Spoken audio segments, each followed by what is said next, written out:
Moving to Florida in 2022. What's next? Getting after that next.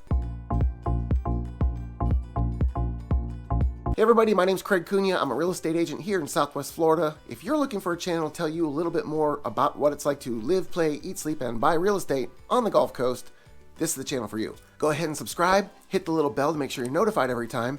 And if you want to get a head start on this, go to our nextfloridahome.com. You can start your property searches there. It's going to be the most live time information you're going to get. If you have any questions beyond that, you've got to do what everyone else does when they start their venture with me. You've got to call, text, or email because I've got your back when moving to the Gulf Coast. Okay, so moving to Florida 2022. Yeah, there's a lot of stuff going on. I have a lot of things to share, so bear with me. Stick around because we have things to discuss that are talking about the market. It's talking about some of the expectations to set for yourselves and some of the things you can expect when you're actually living here. One of the first things I can tell you is there are a bunch of eager people to get into Florida. And one of the big reasons is these darn mandates that they just won't let up on. I mean, come on. You're going back to putting the kids back in homeschooling. Some states will not allow the kids to go to school. Here in Florida, obviously, kids have been going to school almost the entire time. My son wouldn't be the same child he is if he couldn't go to school and see his friends. They took away the mask mandates for them in school as well. So once again, there's a sense of freedom. They're not tied down. They're probably not dealing with as many of the mental issues that they talk about these kids having because they don't have the same kind of restrictions. So I understand completely why people are flocking here. That's just one example of some of the mandates. Obviously, if you're in some states, you can't even go in a restaurant or a public building without being vaccinated, which I'm not even touching that topic. That's obviously not what it is here. So if you're one of those people that's eager to get here, I completely understand. We have a complete process for you to make it as successful as possible and to keep you on a pretty strict timeline so that you can make the transition faster and easier. One of the nice things that Florida is also doing is ensuring keeping the jobs open and keeping businesses going.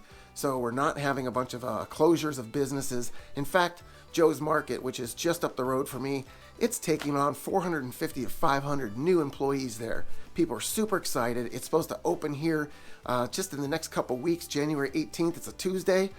It'll be opening up. I'll report more about what that's like once I can get myself in the building. Now, while we don't have a bunch of these mandates and restrictions and things like that, something's going on out there. I don't know if there's some news I missed, something big that's about to break, but we were just told we have the first case of Flurona here in Cape Coral. Yeah, the flu and COVID together. They're completely separate. There's 2 vaccines, and now they're encouraging you to take both vaccines at the same time.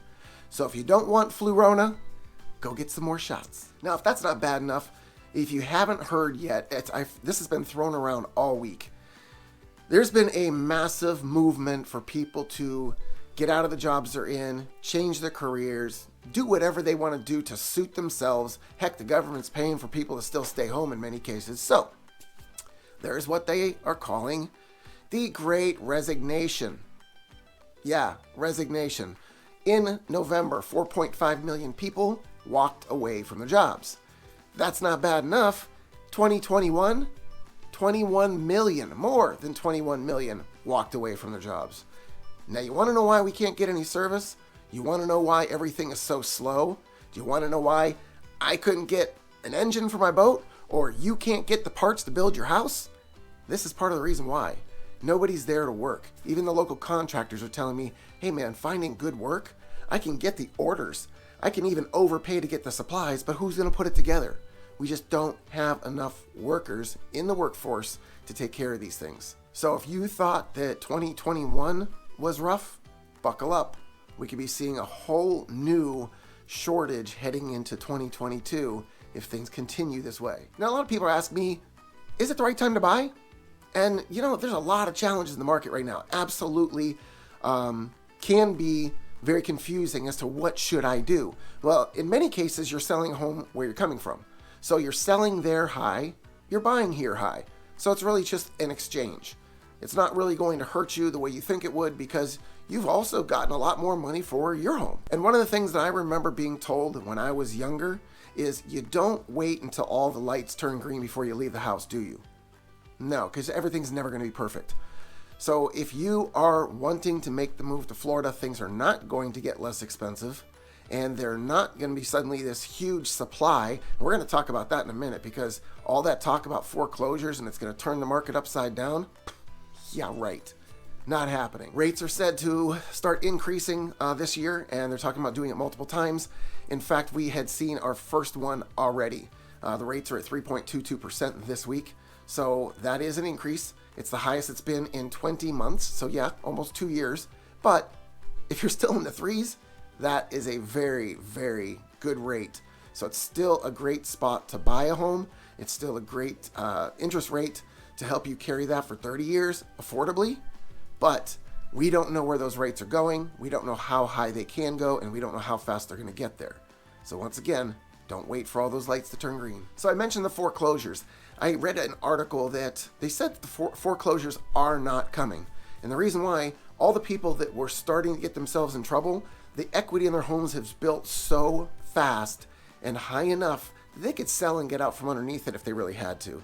In fact, it's said that we could take on 1 million of these foreclosures if they were to come, and we still wouldn't have enough homes.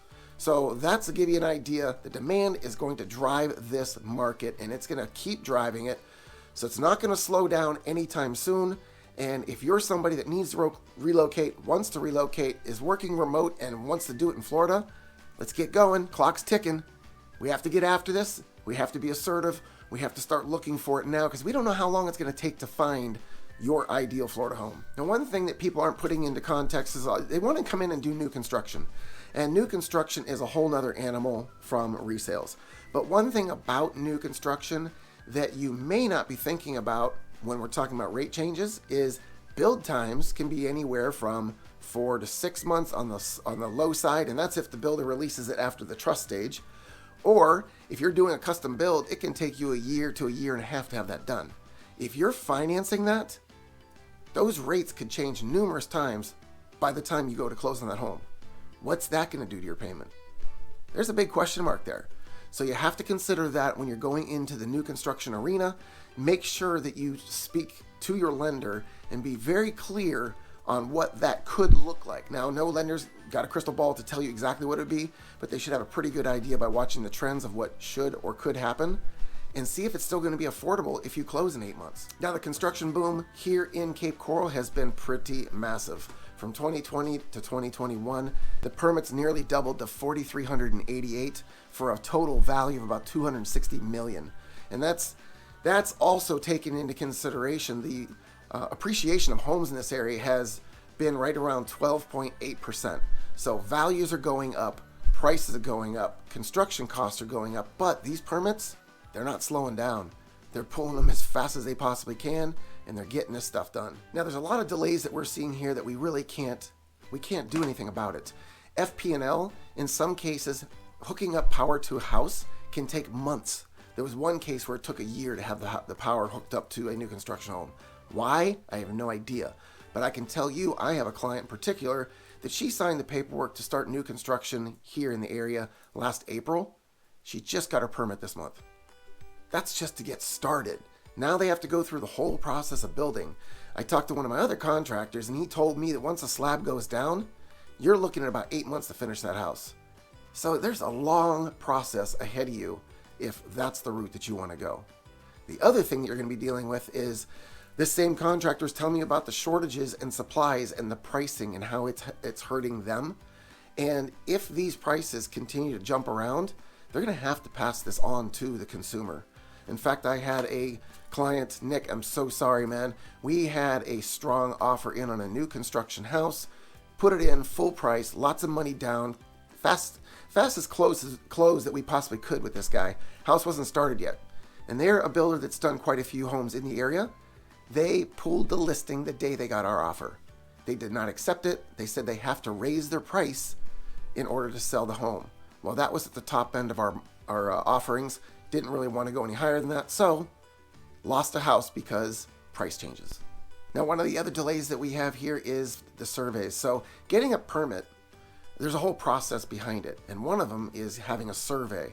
And in the case of getting the person out to do the survey, that's where we're seeing the delays. We're also seeing the delays with appraisers at the end of the process because, again, there's not enough of them with how crazy this market is that we have delays across the board.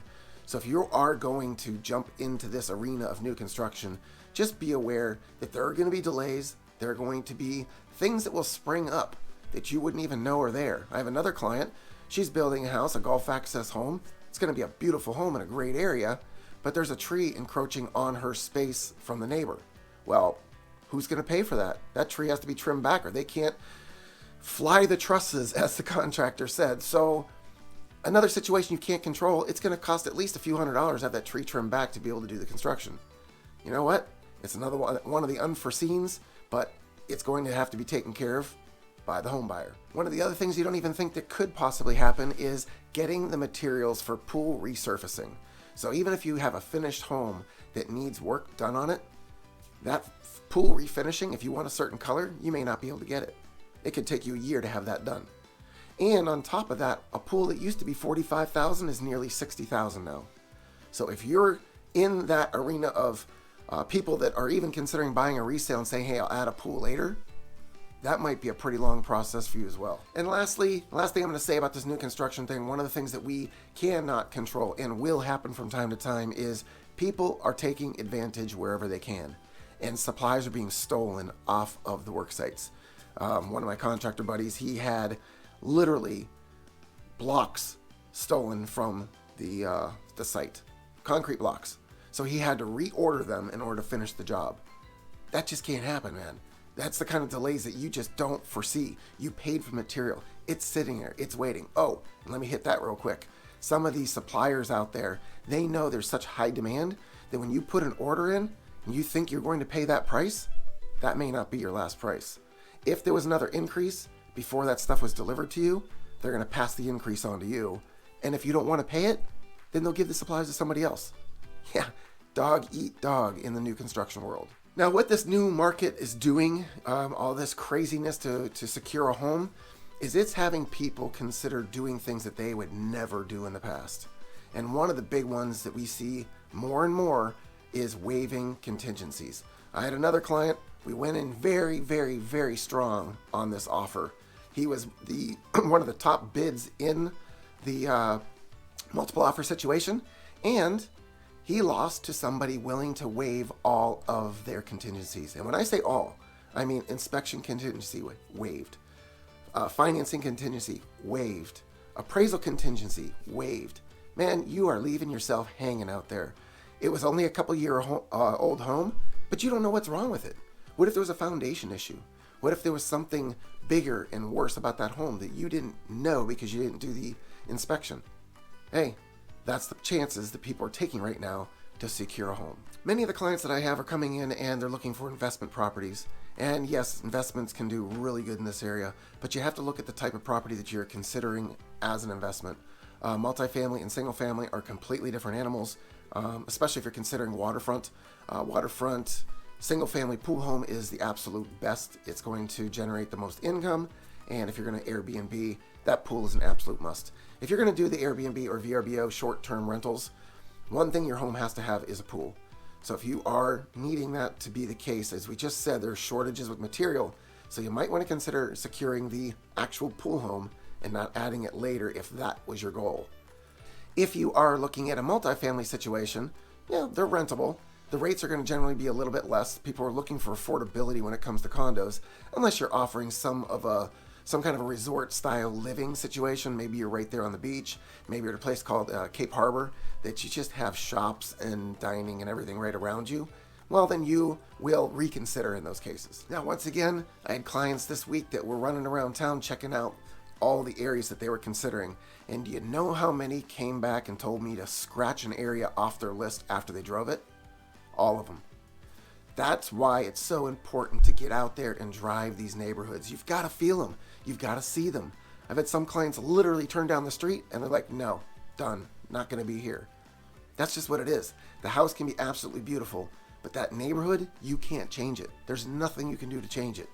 So take the time, get into town, drive around, see what it really offers, and then we'll find you the house. I had another client reach out to me and ask me today, hey, when we're doing this property search, what do you think about screened enclosure over the pool or an open pool? Well, there are definitely things to consider when looking at those two options. The open pool can be absolutely stunning. It can be gorgeous. It does truly look like a resort because most of our resort style pools around these communities are open. They aren't screened in.